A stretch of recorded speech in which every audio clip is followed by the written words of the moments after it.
Hello guys, welcome back to my YouTube channel. जो आज का टॉपिक भी आपके लिए बहुत ज़्यादा इंपॉर्टेंट होने वाला है, क्योंकि आज हम बात करेंगे इनकम टैक्स से रिलेटेड सारी चीज़ों के बारे में। क्योंकि आप सभी जानते हैं कि अभी 3 मंथ्स ही बचे हैं हमारे जो फाइनेंशियल ईयर को एंड होने के लिए। तो जल्दी से देखते हैं कि आज के हमारे टॉपिक में क्या क्या है। फर्स्ट चीज़ है कि इनकम टैक्स स्लैब जो है, तो आज का जो डिस्कशन का पॉइंट है इनकम टैक्स स्लैब रेट जो भी 2025 और 2026 असेसमेंट ईयर के लिए क्या रहेगी, जिसका फाइनेंशियल ईयर 24-25 है, जो कि अभी मार्च 31 में फिनिश होने वाला है। उसके बाद देखिए आईटीआर फाइलिंग कब स्टार्ट होगी फाइनेंशियल 24-25 के लिए, मैं अगेन बता देती हूँ। जो फाइनेंशियल ईयर 24-25 है आपका मार्च 31 को फिनिश हो जाएगा, और 1 मार्च से जो आपका असेसमेंट ईयर 25-26 शुरू हो जाएगा, जिसमें आप पिछला जो साल खत्म हुआ है 24-25 उसकी आप कैलकुलेशन करके अपना आईटीआर फाइलिंग की शुरुआत कर सकते हैं। उसके बाद है holding period of tax purpose. Holding period किस चीज़ के लिए, जो भी आप ये शेयर मार्केट, गोल्ड, जो भी आप प्रॉपर्टी खरीदते हैं उसका होल्ड करते हैं, तो उसमें भी टैक्स पर्पस के अकॉर्डिंग उसमें भी जो टैक्स रेट है उसमें काफ़ी चेंजेस आए हैं, तो उसके बारे में भी डिस्कस करेंगे। मैक्सिमम सारी चीज़ें डिस्कस होंगी जो भी इम्पोर्टेंट है आपके लिए। फर्स्ट की जैसा कि आप देख रहे हैं कि हर साल जो है टैक्स स्लैब में थोड़ा थोड़ा चेंजेस आता जा रहा है, तो कमिंग ईयर में जो है क्या चेंजेस आएंगे वो भी हम चेक करेंगे। उसके बाद कुछ स्पेशल टैक्स रेट्स जो हैं उसके बारे में भी डिस्कस करेंगे। तो स्टार्ट करते हैं वीडियो को। तो सबसे पहला जो टैक्स रिजीम अगर हम देखें असेसमेंट ईयर 25-26, जिसका फाइनेंशियल ईयर है 24-25। जैसे कि आप सभी जानते हैं कि अभी हमारे पास 2 टैक्स रिजीम्स है, एक है ओल्ड एक है न्यू। तो ओल्ड टैक्स रिजीम की अगर हम बात करें तो उसमें HRA, LTA, eighty C, eighty D, eighty double T A, home loan tax benefit सारे अलाउड हैं। और 87A का भी रिबेट अलाउड होता है अगर आपका short term capital gain 5 lakh rupees तक का है तो। ओके। उसके बाद 5 लाख रुपीज़ तक का आपका रिबेट अलाउ होता है। अगर हम स्लैब रेट की बात करें ओल्ड रिजीम के अकॉर्डिंग, जो फाइनेंशियल 23-24 के लिए है, जो स्लैब रेट जैसे कि आप जानते हैं सबसे पहले 2,50,000 होता है अगर इंडिविजुअल जिनकी एज है 60 से कम।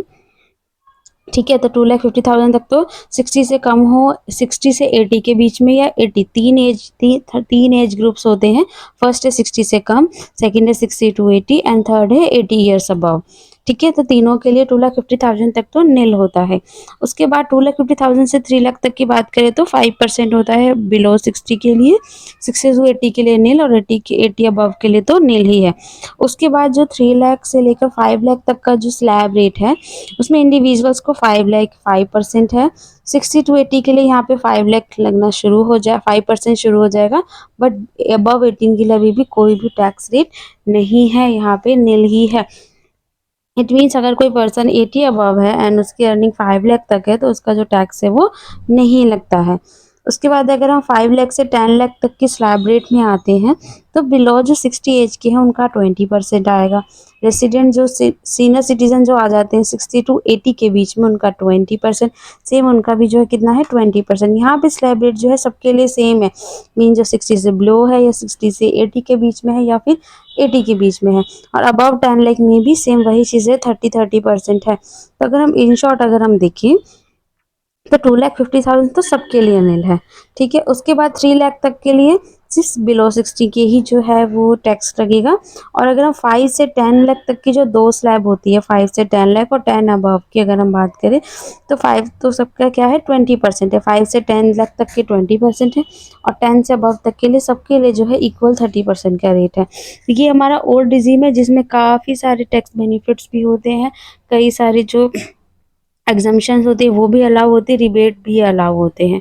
ठीक है, ये हमने समझा ओल्ड टैक्स रिजीम को। उसके बाद हम टैक्स रिजीम फॉर असेसमेंट या 24-26 देखिए। अगर हम न्यू रिजीम की हम बात करते हैं तो यहाँ पे कोई भी डिडक्शन अलाउ नहीं होती, कुछ ही डिडक्शन जो है अलाउ होगी। जिसमें नई चीज़ क्या की गई है, फाइनेंशियल 24-25 जो कि जस्ट अभी 31 मार्च को फिनिश होगा, अप्रोक्स मान लीजिए 3 मंथ्स बचे हुए हैं। तो इसमें क्या है, स्टैंडर्ड डिडक्शन 50,000 थी जिसको बढ़ा के 75,000 कर दी गई है।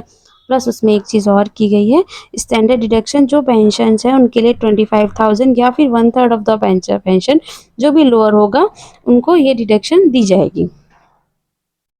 उसके बाद अगर हम न्यू टैक्स रेज़ीम की हम बात करें, तो इसमें टैक्स स्लैब जो 23-24 जो कि सेशन जा चुका ऑलरेडी 23-24 जिसका फाइनेंशियल ईयर जिसका असेसमेंट ईयर ये था 24-25 उसमें क्या था 3 लाख तक पे निल था सेम। अभी जो 24-25 उसमें भी निल है।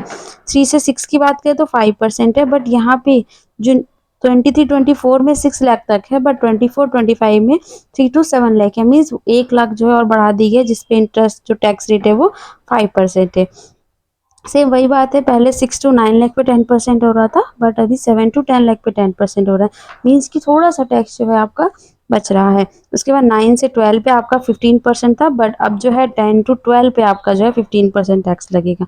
नेक्स्ट है 12 to 15 लाख पे 20%, 12 to 15 लाख पे यहाँ पे जो स्लैब रेट चेंज है मीन्स 10% के बाद जो है स्लैब रेट सेम ही है पीछे के अकॉर्डिंग सेम वही है। मोर देन 50 लाख है तो 30%। तो ये न्यू टैक्स रेजिम में थोड़ा सा बदलाव किया गया है 5 और 10% के रेट में 1 लाख को जो ऊपर करके। उसके बाद हमने होल्डिंग पीरियड के बारे में भी देखा था। होल्डिंग पीरियड ऑफ एसेट्स वही होते हैं जो आपका स्टॉक हो गया, बॉन्ड्स हो गए, इक्विटी हो गया, ईटीएफ हो गया, आपने रियल एस्टेट में इन्वेस्टमेंट की हुई है। तो इसमें क्या कर दिया गया, इसमें होल्डिंग पीरियड 12 मंथ्स का रख दिया गया है जो कि पहले क्या था 36 मंथ्स का था। तो इसको कम करके 12 मंथ्स का रख दिया गया है। उसके बाद मतलब जो टाइम को है वो रिड्यूस किया गया है। अदर एसेट्स में क्या आती है आपकी गोल्ड होगी, अनलिस्टेड शेयर हो गए, कोई इमूवेबल प्रॉपर्टी होगी जिसका होल्डिंग पीरियड जो स्टैंडर्डाइज पहले 36 मंथ था मीन्स की 3 ईयर्स था बट अब उसको 3 ईयर्स से करके 2 ईयर्स कर दिया गया है जो कि 24 मंथ्स है।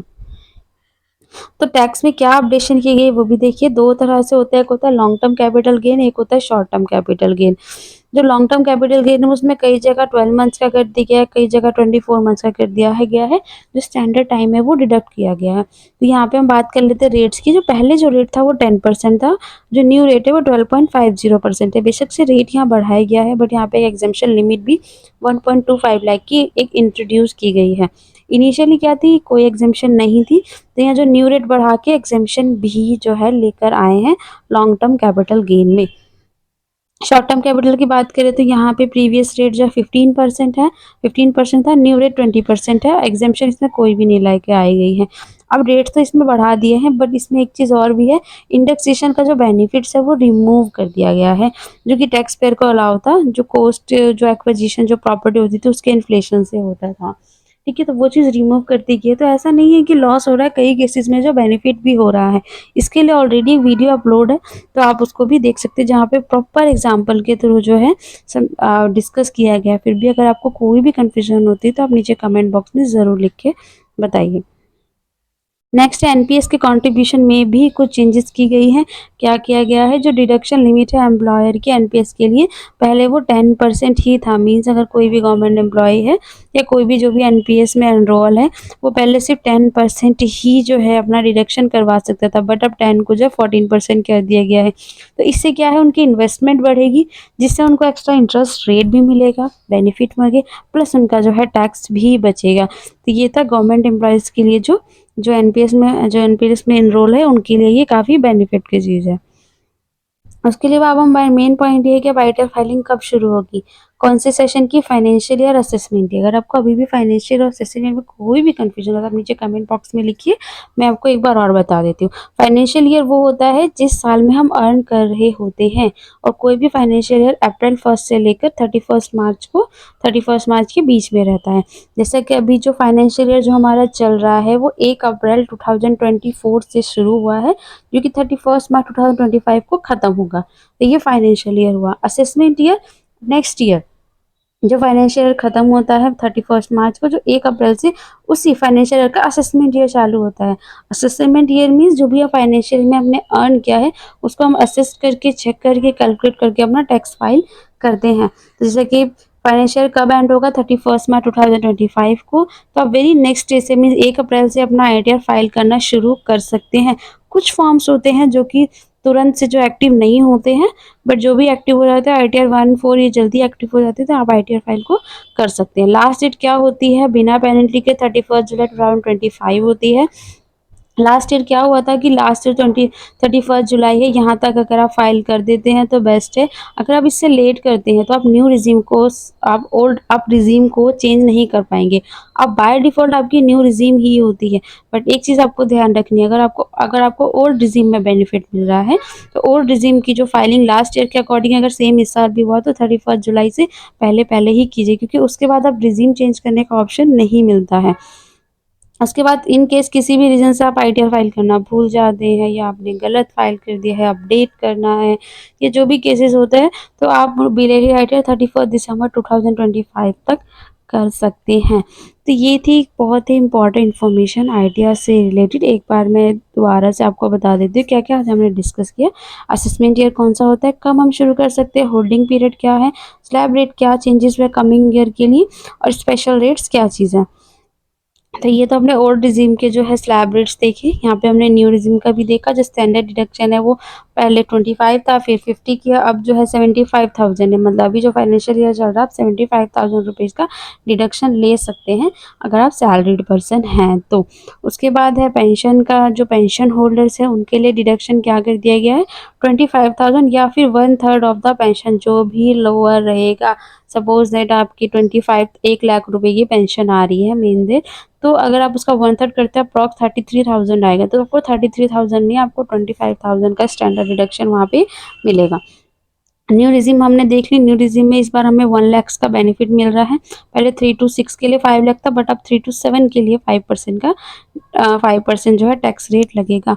तो इस तरह से हमने सारी चीज़ें देखी, होल्डिंग पीरियड देखा और टैक्स भी देखे, अब टैक्स रेट भी देखे, जो long term capital gain and short term capital gains पे जो टैक्स का चेंजेस आया है, एक एग्जेम्पशन लिमिट आई है, प्लस जो है जो रिमूवल इंडेक्सेशन कॉस्ट जो है वो ख़त्म कर दी गई है।